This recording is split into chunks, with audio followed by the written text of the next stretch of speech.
tokkummaan Oromoo hin eegamoo ta'e tokkummaan Itoophiyaa eegamuu hin danda'u. Oromoon liqaan biyya alaa humna isheetii ol ture. Dinagdeen biyya kana akka Afrikaa bahaatti lammaffaa ture.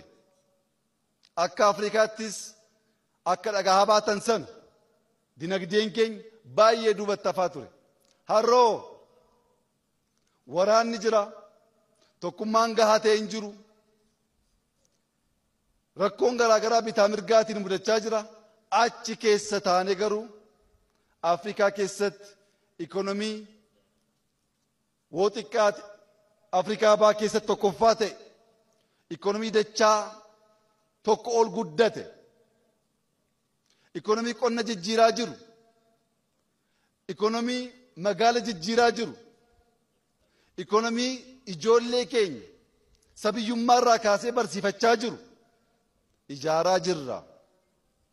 Ijaaruu duwwaa osoo hin taane badhaadhina biyya kanaa fakkii Afrikaaf ta'uudhaaf yaannu sana galmaan gahuurraa humni ni dhaabuu danda'u tokkoyyuu hin jiru.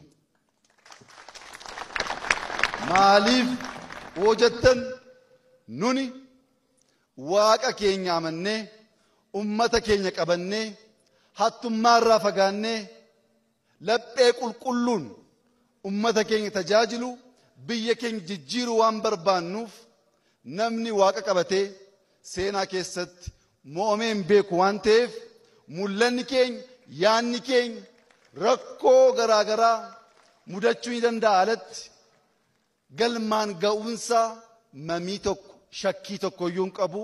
Yaa ummata laphee guutuudhaan har'as akka kaleessaa irra deddeebi'ee isinitti himuu kan hin barbaadu.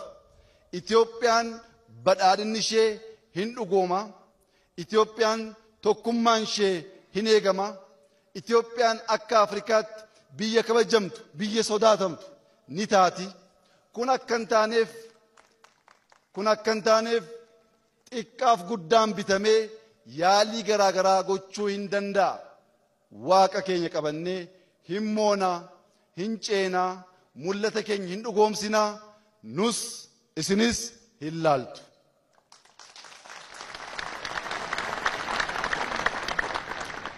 Har'a Naqamteerraa labsiin ani labsuu barbaadu, yaadnaan uummata kootiif qooduu barbaadu, ummanni Itoophiyaa guutuu kan hubachuu qabu. Tokkummaan Oromoo hin eegamoo ta'e tokkummaan Itoophiyaa eegamuu hin danda'u. Oromoon nagaa hin qabu yoo ta'e Itoophiyaan nagaa argachuu hin dandeessu. Oromoon hin misoomu yoo ta'e Itoophiyaan misoomuu hin dandeessu. Oromoon hangafa of jijjiireetu biyya jijjiira. Labsiin koo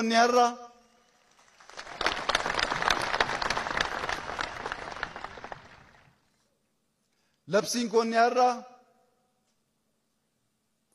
nagaa dhumaatii hin qabne,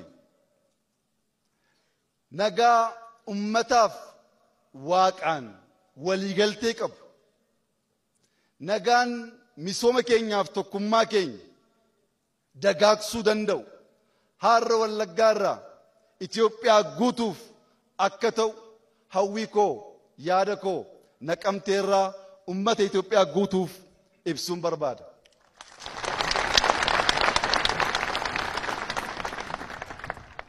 Ummanni Wallaggaa gama misoomaatiin facaatii gahaa gochuu waan hin dandeenyeef Wallaggi sababa nageenya dhabuutiin misooma gahaa hin argatin tureera. Yaa ummata Wallaggaaf mul'ata qabna. Wallaggaaf yaada qabna. Wallagga jijjiiruu ni barbaanna.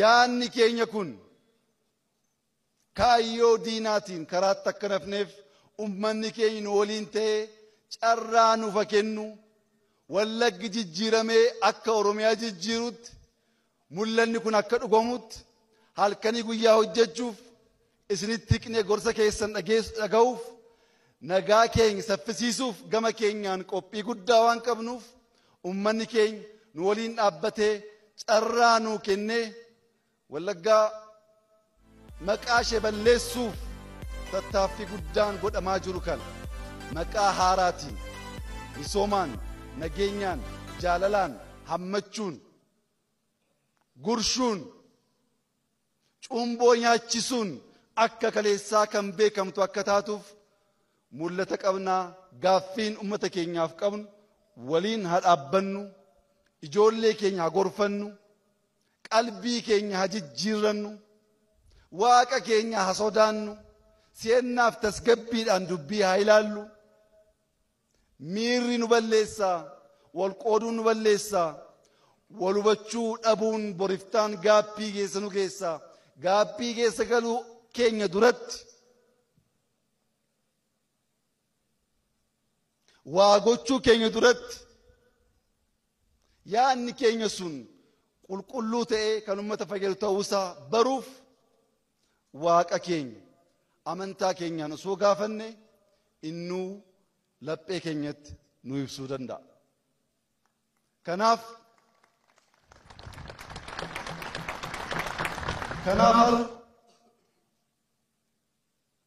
nagaa tokkummaa misooma gaafa jennu misooma Finfinneerraa dubbatamu misooma Jimmaarraa dubbatamu misooma Bahar Daarraa dubbatamu misooma Jijjigaarraa dubbatamu misooma Walqixxee Arbaa Minch Hawaasaarraa dubbatamu duwwaa osoo hin taane misooma Naqamteerraa dubbatamu namoonni dhufanii daawwachuu danda'an dhugoomsuu akka dandeenyuuf ummanni keenya har'as akka kaleessaa nu waliin dhaabbachuu akka danda'u nu gargaaruu akka danda'u ijoollee isaa gorfatee deebisuu akka danda'u gaaffii koo jaalala guddaa waliin isinii ibsuu barbaada.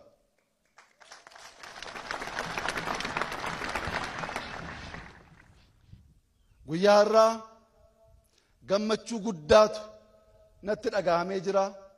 Biyyattiin deebi'ee sabattiin deebi'ee miiraaf hafuuran beeku.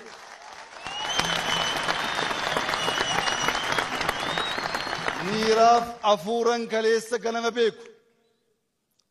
Arguu waan hin danda'eef naa jiraadhaa naa ulfaadhaa bahaa galaa nagaan keessan haa eegamu diinni keessan haa badu jaalalli keessan haa deebi'u eenyummaan keessan barsiisuun keessan kennuun keessan qooduun keessan sun isinirraa hin fudhatamin nuu jiraadhaa baay'isnee isin jaallannaa deddeebinee isin laaluu barbaanna kanaa ol Naqamtee keessa miilaan deemuudhaan misooma laaluu barbaanna ammi guyyaan sun dhufutti